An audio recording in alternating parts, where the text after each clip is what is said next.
It's Nolan. What's going on, y'all? It's the kid J Nolan here. Hey, man, we got to get into this whole Joe Budden, Young Miami situation now. There isn't a clear-cut beef, okay? Because clearly, Young Miami don't know what the hell is going on. But Joe Budden is out here going on the Need to Know podcast. And, you know, every time he goes to somebody else's show, that's when he really says some of his most, I guess, clickbaity things just to try to bring traffic to the other people. So he was on the Need to Know podcast with Savon and the other guy. I don't remember them dudes like that, but you know, they used to be on the JBP. They used to help produce the JBP. They got on the subject about podcasters. Of course, that's another subject that Joe Budden is really sensitive about. He doesn't make it all the way known, but he really hates other podcasters. If it ain't Nori, if it ain't like YeaImStacie, like there's a few podcasts that he deals with, you know what I'm saying?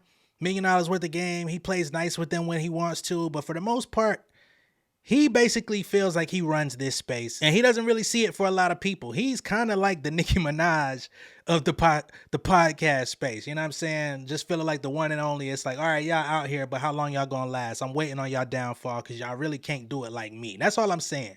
Just having that type of mentality. So they got on the subject of talking about the Caresha Please podcast, in which Joe Budden actually made it known that he thinks she's out of here.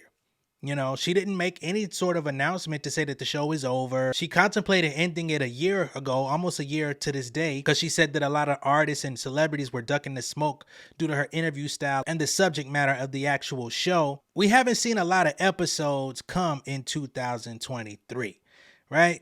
It's been a couple here and there, a little salt, a little pepper, but it ain't really been popping like that.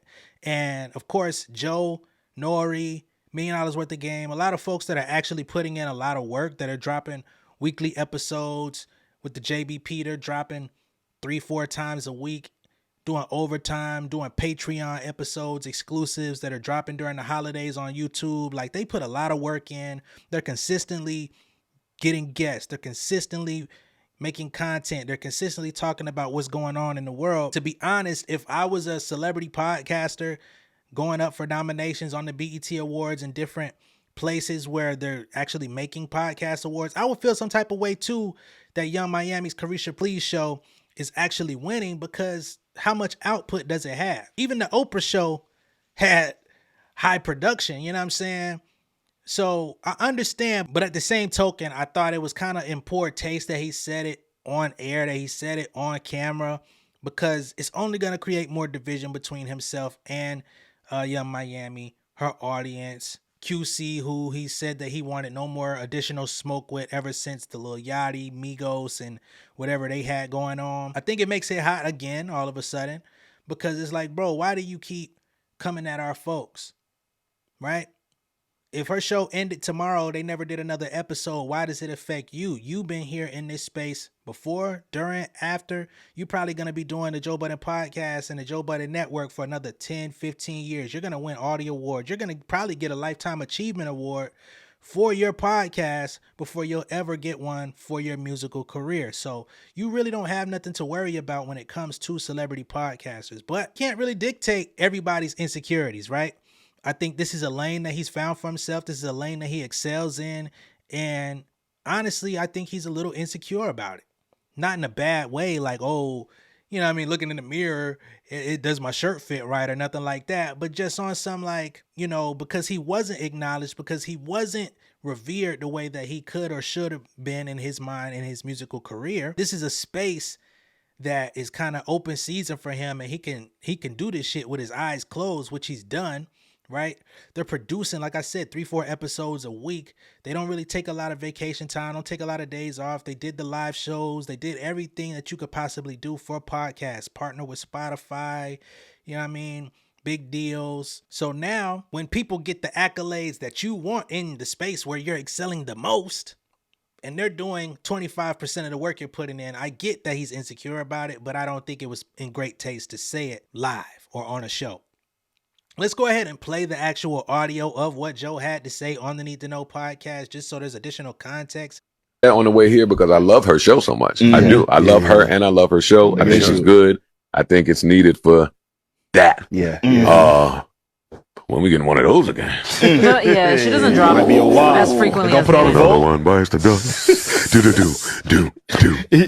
Another one bites the dust. Hey. And another one down. And another one down. Another one bites the dust. I love when a 2-time award winner I love when they just, it's over now.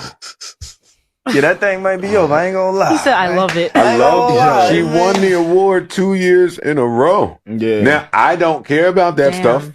However, you know when there's a glitch in the matrix. Sure. It was a little fishy. 7 is, Yeah. And another one down. And another one down. Another one down. Yeah, get the fuck out of here. Now, what is the glitch in the matrix that Joe Budden is referencing, right?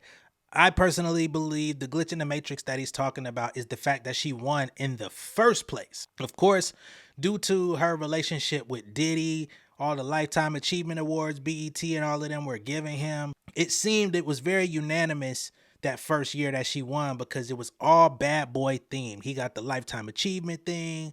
They did a bad boy tribute. Everything associated with Diddy and his family and whatever he had going on was winning. Okay, cool. That's year 1. Year 2, even less episodes than the first. And now you won again. Again, I understand how seasoned vets in the space can feel. But on the same token, you got to also understand when you're winning in life, you don't really got to worry about the accolades and the awards and the trophies. Y'all are already killing it. Y'all are already doing what you're supposed to do. This is your calling. This is something that you're even better at than your previous work. And I actually enjoyed the music side of Joe Budden's career. I'm just saying, this sounds a lot better. It looks a lot better. It feels a lot better. It feels more authentic, getting on camera, just talking, shooting the shit with your people. It comes across very natural. Even when you have guests that want to push back, they don't want to address certain things, you still challenge them, you still know when to step back. Like, they do a really good job on that pod. Like, I don't like all the personalities on there. I think Ice, Ish, Flip, and even Melissa Ford are expendable. I think they are replaceable at any given moment. There's people out there that believe they will be replaced at any given moment since Imani is up there. But I'm just saying, when you're killing it, you ain't got to worry about that shit. And now that she's out of the way, she was going to be out the way anyway due to everything Diddy got going on with Revolt and all that type of stuff. They may not even have wanted to renew her shit. So you were going to get everything anyway. This may be something he ends up having to walk back on a future episode of the podcast just to get some clarity, get some straightening, let it be known it was just a joke, blah, blah, blah. But as a lot of people say, there's jokes that have a lot of truth to them. They express how you truly feel, but you're dressing it up in a way, in a manner that you could just kind of slide it in there and use that as a scapegoat. I truly think he's been waiting for Caresha to get the fuck out the paint. He says he loves the show. I don't believe that. It's not a good show. Let's be honest. It's not. It's had some big guests on there, had some cool moments. It was a nice set that they created for her, but that's just not her lane. Her lane is definitely walking in the light of celebritante, fashion girly, winning off personality, ratchet chicks, following your blueprint. So moving forward, even whether or not she actually comes back with the Caresha Please show, Caresha, aka Young Miami, actually has a new show coming on BET. And it's a reality show, which is even more in line with her, because the fact that she got on that damn podcast, that damn TV show, and could hardly read, not a good look. She's got a rumored show called A Day in the Life of Miami, which is set to give fans an up-close and personal look into her everyday life. There aren't a lot of details available about the show. However, it is confirmed that JT will not be a part of that project. They talked about that on The Breakfast Club about a month ago. JT really wants to focus on music. So a lot of people wonder what the future of the City Girls will be. I think the City Girls are over. They're going to officially announce that sometime, maybe 2024, 2025, if they could stretch out another year. You know, maybe they'll never announce it and just take a hiatus and come back when they're ready. But JT wants to do music. She's going to put out more solo music. Miami, I think she's going to go down the lane of trying to become like, you know, her version of Black Kim Kardashian, Black Paris Hilton of mid-2000 era, you know, just being famous for being famous and being paid because you're famous. I think that's her lane. So at the end of the day, there's no reason to be throwing anonymous shade on podcast guest appearances. Joe, you ain't got to do all that, man. You ain't got to make fun of niggas. You ain't got to laugh at people's demise because yours could be, you know what I mean? I know you're going to keep doing your thing, but there's a lot of people out there that are dissatisfied with these Patreon exclusives that are coming out months later talking about old shit. Nobody wants to hear what y'all talked about on Thanksgiving near Christmas. There's a lot of people that are wondering what this Nicki Minaj and this Dr. Umar interview are going to look like if y'all really going to give it up on there.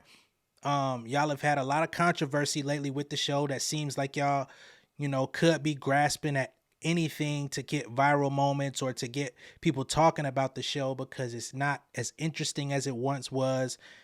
People still have not fallen in love with y'all's new cast. Rory and Mal are still looming in the goddamn trenches like, damn, we missed them niggas. They hate each other, but that was when it was real. I might be of that population. I still watch the show, but, you know, whatever. So at the end of the day, take your win gracefully. Keep putting out good content, keep podding, keep creating the lingo that ends up permeating through the culture because that's a for sure. Y'all was definitely, JBP is responsible for nasty work. That's nasty awards. People have taken that shit and ran with it. Y'all created that. Nobody gives y'all credit for that. Keep moving, keep doing your thing, and everything that's made for you is going to come because it was tailor-made for what y'all got going on anyway. Let me know what you guys think of all this down below in the comments. Be sure to like and share this video. If this is your first time seeing me on YouTube, go ahead and subscribe to the channel. Hit the post notification bell for all updates, and I will see y'all on the next one. All right? Much love and respect. Peace. King of my city and cul-de-sac. Coming out swinging like soldier rag. Leading my people like quarterback. Boy, I study this shit, I'm an almanac. Had to get up and grind. Knowledge is booming, I'm here to apply. Came with the chip and the dip, it just single the mile. We finna do more than survive. I need my check. Spinning the block for the Gouda. We hitting the jeweler to flood out the net. We don't do beef for computers, I'm straight out the sewer. We come when you rest. Niggas be looking perplexed, so keeping my foot on their neck. No map, I trust my gut for the quest. With drama, I'm fully abreast. I was ready for years and they doubted me. All of a sudden they tell me they proud of me. I been dropping these haters like calories. Cross them out, I came back with some boundaries. Stand for my honor, but too raw, no corner. Packing the stick with a drummer. When I catch my bad, won't fumble. I done came too far to be humble.